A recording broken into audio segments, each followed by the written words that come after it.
Listen. Children of Adam, a memory carved into the ancient stone of the desert. From a time long before your cities were raised upon the earth. In the year 570, when the desert was untamed, a king ruled over Yemen, Abraha al-Ashram. Abrahat al-Ashram, pride poisoned his heart. He looked upon the Kaaba. In Makkah, with bitter jealousy, he raised a sanctuary of gold and marble, Al-Qalis, shouting to the winds, "Bow to my house instead." But the tribes turned away. They held fast to the sacred sanctuary of Ibrahim. Enraged, Abraha summoned a vast host. At the head of his legion marched a titan of flesh and bone, the grand war elephant, whose footsteps made the earth tremble. They marched to crush Makkah into dust.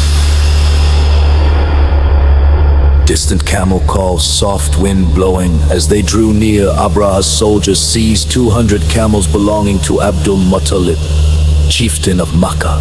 Unafraid, the chieftain walked straight into the tyrant's camp. Abraha sneered, "You ask for your camels, yet you say nothing of the sacred house I come to destroy." Abdul Muttalib raised his eyes and spoke words that echoed through the ages. "Ana Rabbul Ibili walil Bayti Rabbum sayahmihi."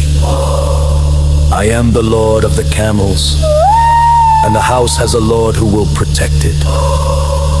The chieftain retrieved his herd and guided his people into the high mountains, leaving the sacred valley below, empty and waiting. Heavy iron chains clanking, a beast's slow rumble. Dawn broke, the whips cracked, the spears pricked.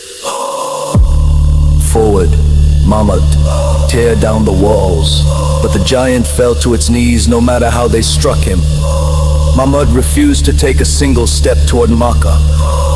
Turn him south toward Yemen, he ran. Turn him east, he moved.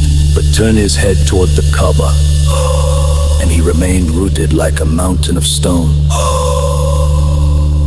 And then the sky turned black.